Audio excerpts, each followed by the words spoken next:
Hello hi welcome नमस्ते, मेरा नाम ऋतिक और आज हम फिर से बात करेंगे एक और इम्पोर्टेंट कंसेप्ट के ऊपर। तो ये वीडियो उन स्टूडेंट्स के लिए मोस्ट इम्पोर्टेंट होने वाली है जिनके पास सब्जेक्ट है इंडियन इकोनॉमी सेकंड या फिर सब्जेक्ट कोड है BECE 146। तो ये वीडियो सिर्फ इग्नू के बच्चों के लिए मोस्ट इम्पोर्टेंट होगी क्योंकि ये बन रही है इग्नू के स्टडी मटेरियल के अकॉर्डिंग ही।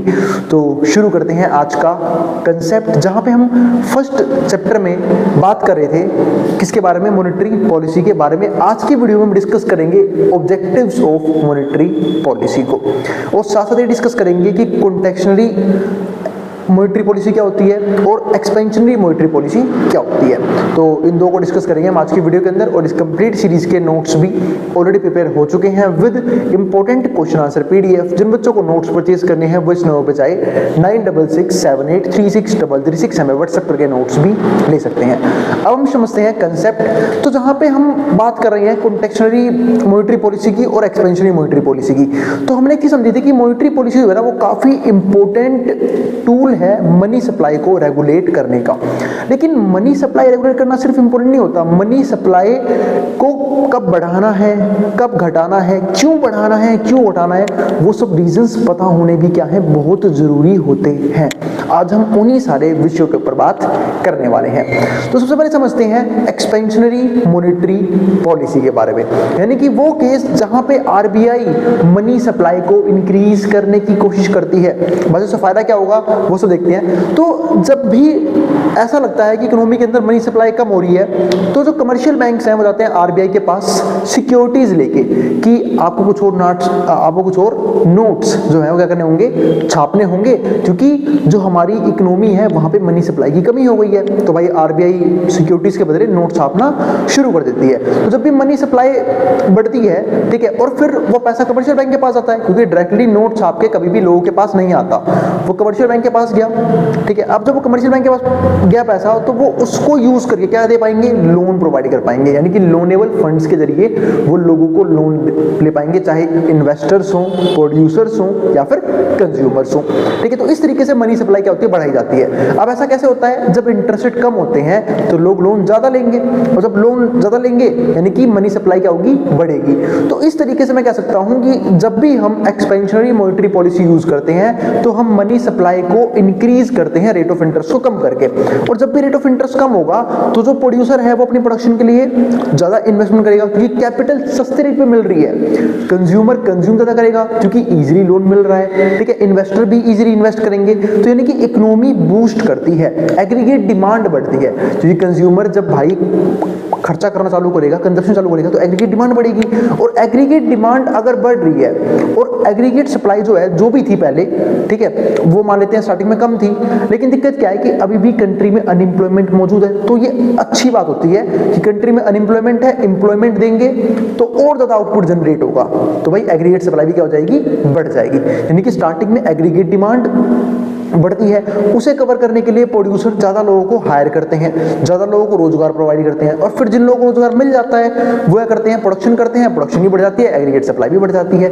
तो ये फायदा ध्यान रखना जब इकोनॉमी में अनएम्प्लॉयमेंट मौजूद है। अगर फुल एम्प्लॉयमेंट हो और सप्लाई ना बढ़ाई सकती हो तो मेरे भाई ऐसी अगर एग्रीगेट डिमांड बढ़ गई तो होगा क्या, इन्फ्लेशन बढ़ जाएगा। ये चीज जरूर ध्यान रखना, यानी कि एग्रीगेट डिमांड के साथ अगर एग्रीगेट सप्लाई बढ़ रही है तो बहुत अच्छी बात है, क्योंकि इकोनॉमी भी बूस्ट कर रही है, प्राइस भी स्टेबल है, एम्प्लॉयमेंट भी जनरेट हो रही है, मल्टीपल बेनिफिट्स हैं, जीडीपी भी ग्रोथ कर रही है, ठीक है। तो ये सब बेनिफिट होते हैं किसके, एक्सपेंशनरी मॉनेटरी पॉलिसी के। अब समझते हैं बिल्कुल इसका उल्टा, क्या, कॉन्टेक्शनरी मॉनेटरी पॉलिसी, यानी कि जब RBI जो है वो करती क्या है, फंड को अपने पास रखने की कोशिश करती है, पैसे को अपने पास लेके आने की कोशिश करती है। तो ऐसे केसेस में एक चीज ध्यान रखना, इंटरेस्ट रेट को क्या किया जाता है, बढ़ाया जाता है। अब जब भी इंटरेस्ट रेट बढ़ेगा तो मेरे भाई लोग लोन लेना प्रेफर नहीं करेंगे, क्योंकि लोन लेना क्या हो गया, महंगा हो गया। तो मनी सप्लाई कहीं ना कहीं क्या होती है, कट डाउन होती है, लोग सेव करना चालू करते हैं, क्योंकि मार्केट में इंटरेस्ट रेट बढ़ गया है, लोग सोचते हैं कंजप्शन नहीं करेंगे, सेव करके इन्वेस्ट कर देंगे, ठीक है। क्योंकि मनी सप्लाई को रोकने के दो तरीके होते हैं इस केस में। मनी सप्लाई को कम करना है तो इंटरेस्ट रेट बढ़ा दो, दूसरा गवर्नमेंट अपने बॉन्ड्स इशू कर देती है RBI को बोल के कि भाई गवर्नमेंट बॉन्ड्स इशू कर दो, लोगों को बॉन्ड्स दे दो। अब जब बॉन्ड्स पे हायर इंटरेस्ट रेट मिलेगा, सबके सब पैसा अपना बचा के बॉन्ड्स में इन्वेस्ट कर देंगे। जब बॉन्ड्स में पैसा इन्वेस्ट कर देंगे तो पैसा किसके पास आ गया, अब गवर्नमेंट के पास। मनी सप्लाई क्या हो गई, कम हो गई। तो ऐसे केस में क्या होता है, इन्वेस्टर के पास पैसा नहीं है इन्वेस्टमेंट करने के लिए, प्रोड्यूसर के पास पैसा नहीं है प्रोडक्शन करने के लिए, तो इकोनॉमी जो है वो कॉन्ट्रैक्ट होती है, मनी सप्लाई क्या होती है, कम हो जाती है, एग्रीगेट डिमांड भी क्या होती है, कम हो जाती है। तो बिल्कुल प्रीवियस केस का बिल्कुल उल्टा हो जाता है इस सिचुएशन के अंदर।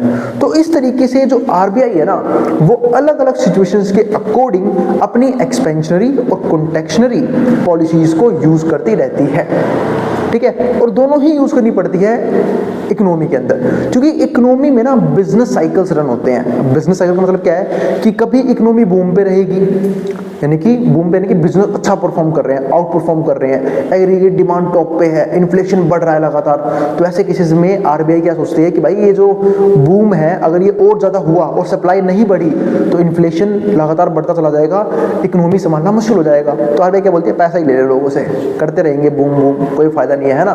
तो वही सेम चीज है। लेकिन अगर इसका उल्टा सिचुएशन जैसे कोविड के बाद हुआ था, कोविड के बाद जो है अनएम्प्लॉयमेंट बढ़ गई थी क्योंकि लोगों को फायर किया गया था, कंपनीज प्रोडक्शन नहीं कर रही थी, प्रोडक्शन कम हो गया था, लोगों ने कंजप्शन बंद कर दी थी, यानी कि इकोनॉमी जो है रिसेशन के अंदर जा रही थी। तो ऐसे केसेस में आरबीआई ने क्या किया, इंटरेस्ट रेट कम कर लिया कि जो बढ़ा दो मनी सप्लाई।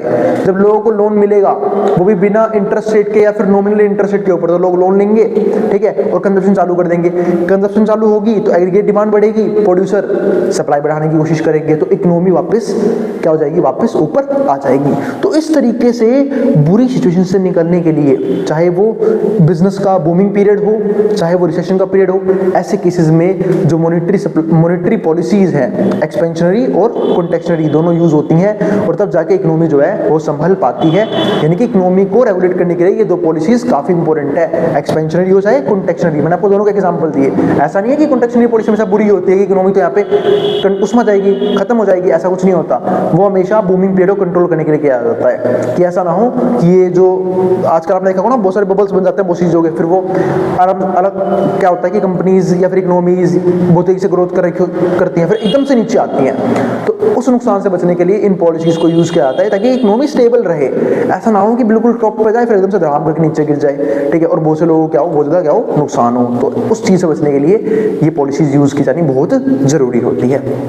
तो ये मैंने आपको दिया कंप्लीट इंट्रोडक्शन आज के टॉपिक का, आज की वीडियो का। वैसे ही बहुत कुछ पढ़ना बाकी है, हम चेंजेस समझेंगे, changes in the monetary policy mechanism in India, ठीक है। तो पहले आप समझते हैं कि करके सारे पॉइंट्स को, तो मैंने आपको एक तरह से इन ब्रीफ में समझा दिया है कि कैसे क्या होता है। अब एक एक पॉइंट को पढ़ेंगे और फिर बिल्कुल ध्यान से और ज्यादा समझने की कोशिश करेंगे इस चीज को।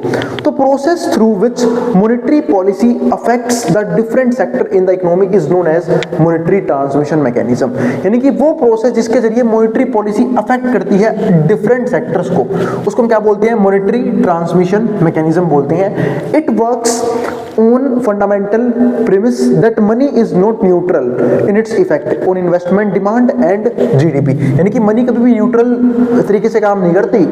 मनी जो है वो या तो इन्वेस्टमेंट को बढ़ाएगी, जीडीपी को बढ़ाएगी, या फिर कम करेगी।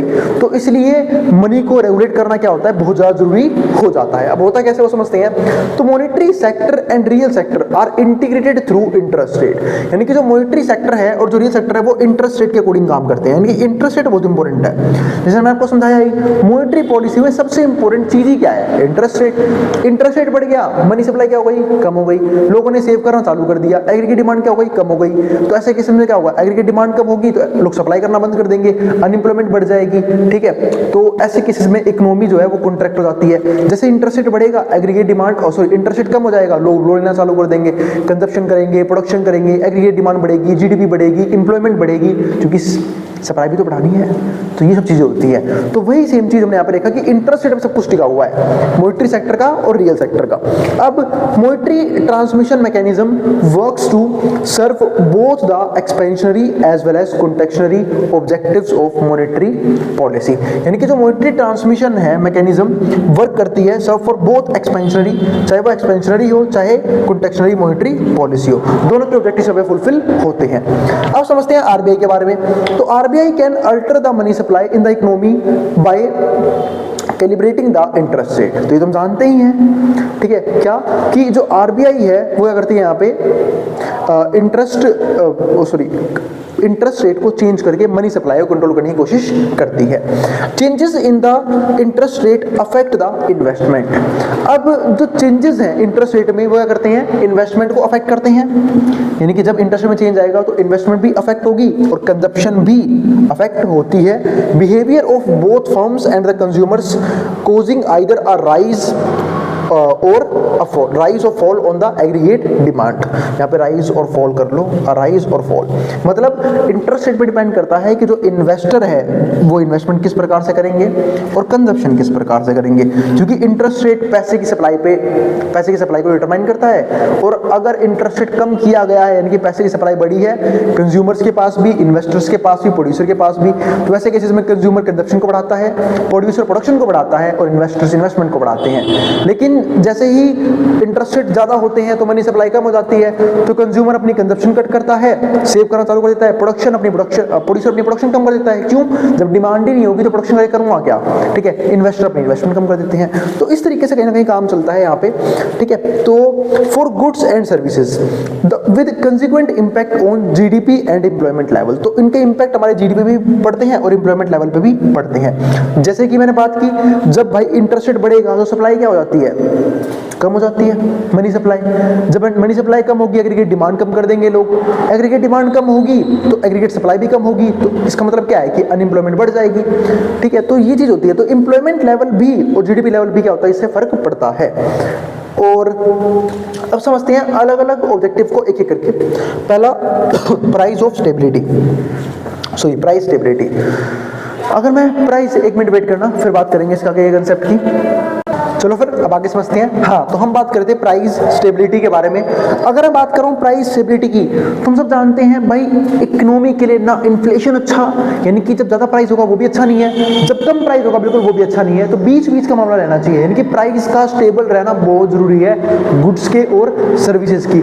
ना कि इतने सस्ते हो जाए, ठीक है, कि भाई डिफ्लेशन आ जाए, ठीक है, कि सब उसे अफोर्ड कर पाए और उतनी डिमांड भी, उतनी सप्लाई भी ना हो, ठीक है, क्योंकि फिर दिक्कत हो जाएगी। और ना ही इतने महंगे हो जाए कि बेसिक नीड्स भी लोग फुलफिल नहीं कर पा रहे, लोगों के लिए क्या है, अफोर्डेबल ही नहीं है गुड्स और सर्विसेज। तो इसलिए प्राइस को स्टेबल रखने का काम कौन करता है, मॉनेटरी पॉलिसी, है ना, क्योंकि जब भी इन्फ्लेशन होती है वो भी कंट्रोल में की जा सकती है और जब भी डिफ्लेशन होगी वो भी कंट्रोल में की जा सकती है। किसके जरिए, मनी सप्लाई को चेंज करके, इंटरेस्ट रेट को बढ़ा के और घटा के, ठीक है। तो वही चीज यहाँ पे है। तो प्राइस स्टेबिलिटी हम यहाँ पे मेंटेन रखते हैं।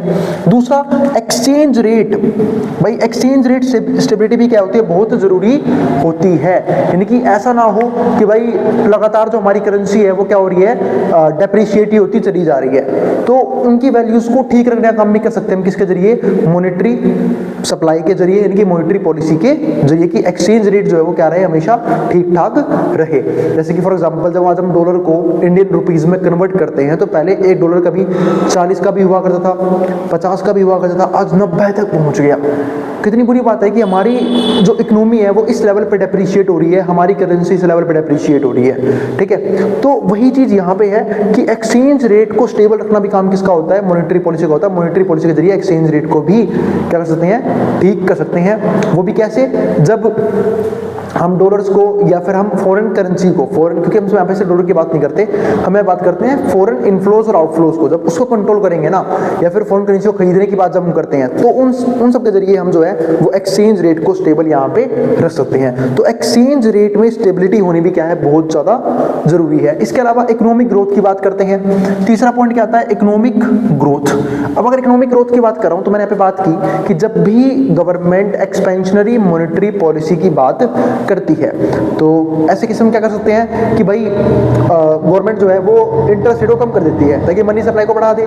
मनी सप्लाई बढ़ जाएगी तो एग्रीगेट डिमांड बढ़ेगी, एग्रीगेट डिमांड बढ़ेगी तो क्या होगा, उसे फुलफिल करने के लिए एग्रीगेट सप्लाई भी बढ़ाई जाएगी और उसके लिए लोगों को एम्प्लॉयमेंट मिलेगी, ठीक है, जीडीपी बढ़ेगी, तो इकोनॉमिक ग्रोथ तो हो ही रही है। यानी कि जब भी हम इंटरेस्ट रेट को कम करके, ठीक है, इकोनॉमी को एक्सपेंड करने की कोशिश करते हैं, इसे उसका नाम क्या है, एक्सपेंशनरी पॉलिसी। तो ऐसे केसेस में इकोनॉमी जल्दी बूस्ट करती है, ग्रो करती है। तो इकोनॉमिक ग्रोथ के बारे में बात कर ली। इसके अलावा फोर्थ पॉइंट क्या आता है, एक्सपोर्ट प्रमोशन।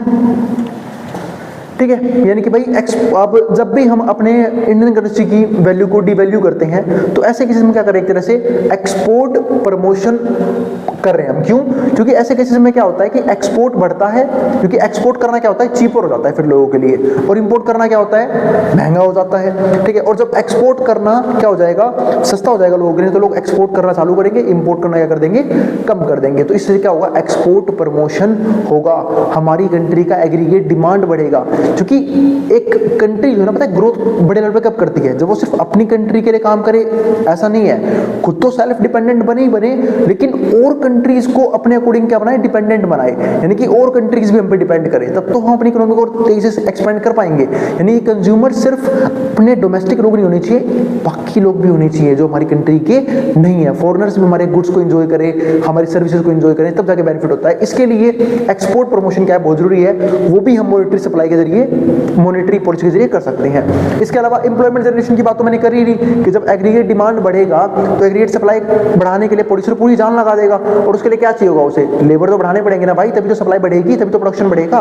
तो एम्प्लॉयमेंट जनरेशन भी यहाँ पे होता है। तो ये सब बेनिफिट, इक्विटी भी ठीक रहती है, ये सब बेनिफिट हमें यहाँ पे देखने को मिलते हैं किसके अंदर, मॉनेटरी पॉलिसी के ऑब्जेक्टिव्स के अंदर। एक चीज ध्यान रखना, अगर आपको एक्सचेंज रेट स्टेबिलिटी में कोई दिक्कत हो ना, तो आप मुझे वीडियो में कमेंट जरूर करना। इसके ऊपर हो सकता है फिर मैं फ्यूचर में एक बिल्कुल सेपरेट वीडियो बनाऊं जहां पे हम सिर्फ बात करेंगे इसके बारे में, एक्सचेंज रेट स्टेबिलिटी के बारे में, कि एक्सचेंज रेट स्टेबिलिटी, क्योंकि एक्सचेंज रेट स्टेबिलिटी और एक्सपोर्ट प्रमोशन दो बहुत इंपॉर्टेंट कंसेप्ट है, कि हम कैसे मॉनेटरी पॉलिसी को यूज करके एक्सचेंज रेट को भी स्टेबल कर सकते हैं और एक्सपोर्ट प्रमोशन की बात भी कर सकते हैं। वैसे मैंने कैपिटल इनफ्लो और जब आउटफ्लो समझाया था ना आप लोगों को प्रीवियस कंसेप्ट्स में, मैंने वहां पे भी इसके बारे में बात की थी।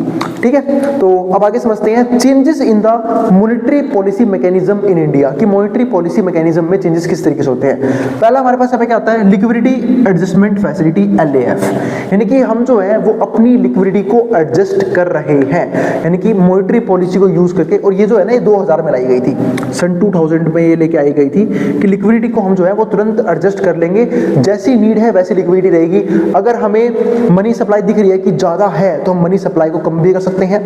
कैसे, इंटरेस्ट रेट को बढ़ा दो। ठीक है, इंटरेस्ट रेट बढ़ेगा, लोग लोन नहीं ले पाएंगे, मनी सप्लाई कम हो जाएगी। एक और तरीका होता है कि भाई जो बॉन्ड्स है वो इशू कर दो, जिससे हुआ क्या, लोग बॉन्ड्स खरीदेंगे, लोग अपने पैसे को बॉन्ड्स में इन्वेस्ट करेंगे, वो पैसा जाएगा गवर्नमेंट के पास, और लोगों के पास क्या बचेगा, कुछ भी नहीं, होगी मनी सप्लाई कंट्रोल।